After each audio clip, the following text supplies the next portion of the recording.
is the Dutch defense, infamous for the fastest checkmate in chess history. But why do grandmasters like Hikaru and Magnus Carlsen turn to it when they desperately need a win? To put it simply, there are no draws in the Dutch defense. So for those who crave excitement over safety, this is the opening for you. And through these instructive games, I will teach you how to take risks, forget about your queenside, and launch a devastating attack on the kingside. But first, let's study the basics of the Dutch defense. The move is f5.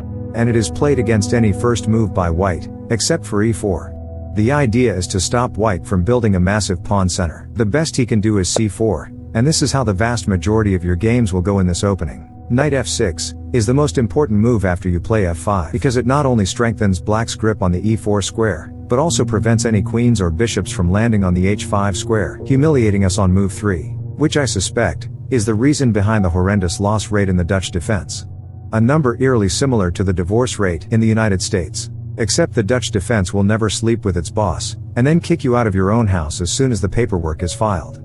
Knight c3 is played by white, fighting for the squares e4 and d5. And in this position, I recommend the move e6, opening the bishop's path, and enhancing white's claim on these central squares. But what's the fuss about these central squares anyway? I could give you a superficial answer and say that in the opening, you fight for control of these squares to prevent the opponent from occupying them and becoming a direct threat to our king. And yes, after the most commonly played move nf3, we don't want to allow a piece like a knight to get comfortable in a square like e5. So the classical Dutch move is d6, staking claim on the e5 square. But in truth, the fight for the central squares goes much deeper than this.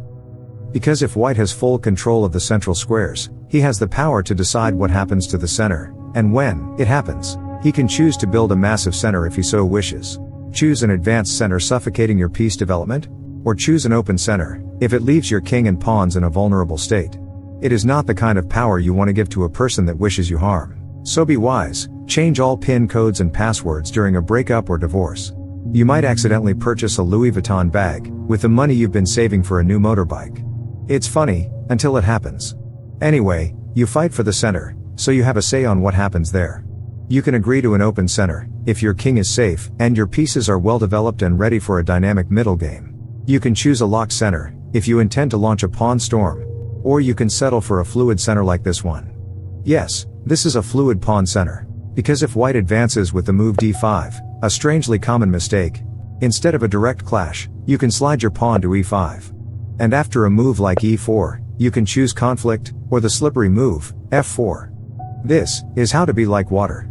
A phrase coined by famous American ballet dancer, Bruce Lee, because now you have a locked center, and I hope you are aware of the deadly plans that follow. If not, make sure you watch the video I will link at the end. So, this is the Dutch defense, named after an amazingly friendly group of people, who have a healthy habit of cycling to work daily. Because apparently, nothing gets you ready for the day, quite like the sensation of something hard and black pressing up on your butt, early in the morning. A wonderful people, and a wonderful chess opening. But what are black's plans, exactly? Well, like I mentioned in the intro, we want to launch a kingside attack. But since the center isn't locked, instead of using these pawns, we want to attack with the pieces instead. The bishop is developed to e7, aiming at white's kingside. Castles is played, hiding our king, but also placing this rook on a deadly file aimed at white's kingside. This type of maneuver is also a key attacking plan in the classical Dutch. But the most important idea in this opening is to play e5, so that when the time comes, these two pawns will advance, displacing the defenders of white's king. And if you couple it with this fancy classical Dutch queen maneuver, this knight on g4, and possibly a rook on h6, it becomes clear just how deadly the Dutch defense can be. But as you might suspect, white too has plans. And the best way to see these plans go head to head is by studying these two brilliant model games. This game started with d4 e6, c4 and f5, entering Dutch waters. On the black pieces was Nicholas Pert, one of the strongest grandmasters in England, who also happens to be the twin brother of international master Richard Pert. Talk about winning the sibling rivalry. But this was 1999, and his opponent, Jonathan Parker, had 100 rating points on him at 2,523. White plays g3 with the intention of setting up a fianchetto on the kingside, a common plan for white, and black plays nf6, an important Dutch defense move. Both bishops are developed, and after knight f3, both sides castle. In principle, black should play d6, prepare for the critical move e5, Couple that with maneuvers like queen e8 to h5, and launch a piece-led kingside attack. But Nick chose knight e4, because grandmasters always have to make it difficult for us to study and understand their games. I wouldn't be surprised if there's some type of agreement they are forced to sign before receiving their final grandmaster norm. Anyway, white immediately seeks to punish this knight e4 move by playing d5, making it impossible for black to be like water. That pawn would just be hanging. Nick Pert plays bishop f6, welcoming the trade of central pawns and the queens, resulting in a symmetrical pawn structure, a queenless middle game, and likely, a draw. A grandmaster's favorite result. But fortunately, white decides to play chess. The knights move. The queens move. And after these minor pieces are exchanged, white gets to play the key classical Dutch move, e5, forming this deadly pawn duo. And despite all his grandmaster instincts, he decides to play for a win, because after b3 and d6, all the deadly kingside ideas we looked at have just come alive. White must brace for heavy impact. But that's not the only theme of the game. c5 is the move that introduces us to white's plan. A stubborn queenside attack executed with the help of these bishops, and the rooks coming to the c and b files. It is an attack that is likely to land at a time when black does not have the numbers to defend. So when you launch this attack, make sure you get the king's head. Because this is inevitable. So understandably, Nick Pert was reluctant to launch a kingside attack. He played b6 instead. Call it grandmaster caution. But b6 happens to be a very interesting move, because it entices white to play the move c6, and after a move like b4. Where is this knight going to go? Black plays a5, but after a3, b4 is unstoppable. What has happened here? Did black just deliberately trap his own knight? Well yes, and it will all make sense in a minute. f4. Black undermines white's king side structure, opens up the bishop's diagonal, and shifts his focus to white's king. Bishop b2 and after knight a6 and b4, this knight is well and truly trapped. But that's if, and only if, this pawn stays on b4. So after a few moves, you ask yourself, what was white's plan by the way? And how will he execute it, if this pawn stays on b4? And then it dawns on you. This knight on the rim, this hopelessly trapped knight on a6, has single-handedly brought white's queenside plan to a halt. Talk about Hodor from Game of Thrones. So white attacks the knight, but black starts playing phenomenal chess. Bishops do not need to be in the mix to exert their influence, they are nicknamed snipers for a reason. So Nick places it on c8, where it simultaneously protects this knight, and keeps a close eye on the kingside proceedings. Bishop c1 is played, white is now on the defensive, and after queen g5 and f3, Nick goes for the standard Dutch maneuver, rook f6 to h6. With deadly intentions, g4 is played by white, avoiding any pawn trades that would open up his kingside. And after queen h4, eyeing the h2 pawn and the move h3, black's queen infiltrates, via the resulting dark square weaknesses. The kingside attack is in full force. White plays e3, with the intention of getting rid of these annoying pawns and creating some kind of fortress around his king. But Nick trades the a pawns and then plays the nasty, rook takes h3 on the kingside. This position is as nasty as they come for white, but checkmate is proving to be elusive. That's that grandmaster defense. What percentage of you guys do you think would make it this far as white? You can count the number on one hand. This hand. Nick unfortunately was up against a grandmaster, but he did have a cheeky plan, which involved a knight sacrifice, placing this bishop on a6, and then a devastating check on h2. White wanted none of it. So he played b6 closing the diagonal, but in the process, releasing this knight from its a6 prison. Well done Hodor. But the game is not over yet.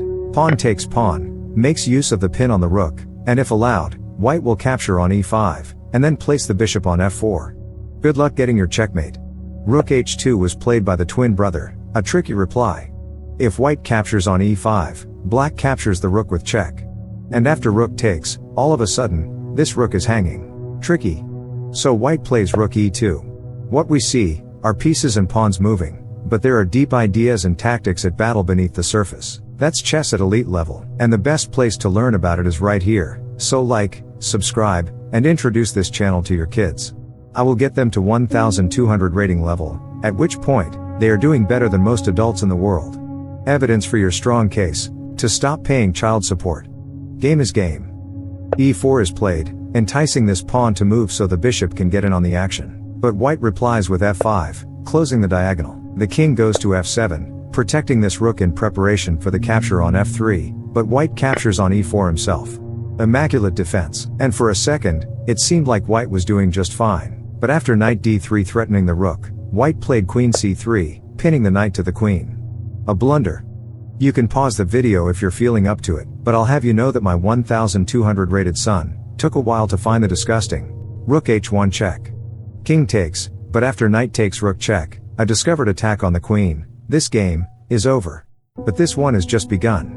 Knight f3 is on the board, and guess who is playing with the black pieces?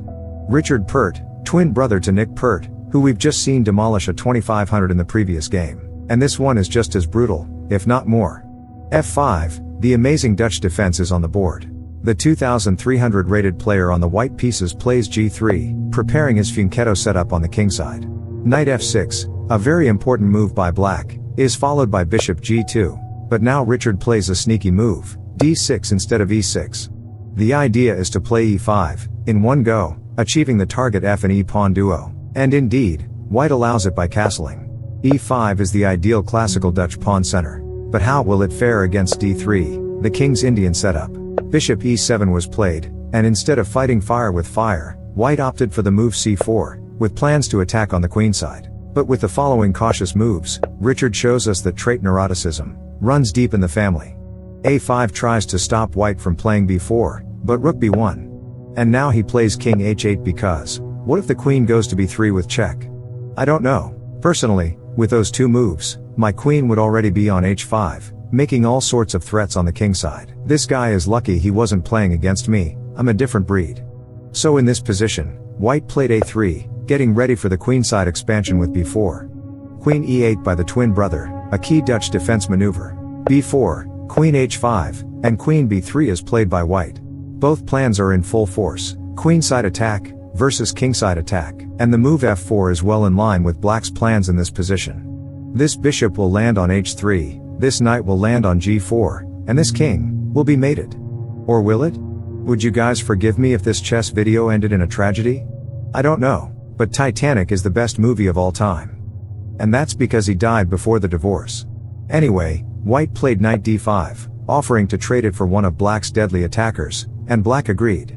Takes, and that leaves him with a weakness on c7. Takes on the queen side, but black understands that the only way he survives here is if he checkmates white's king before the endgame.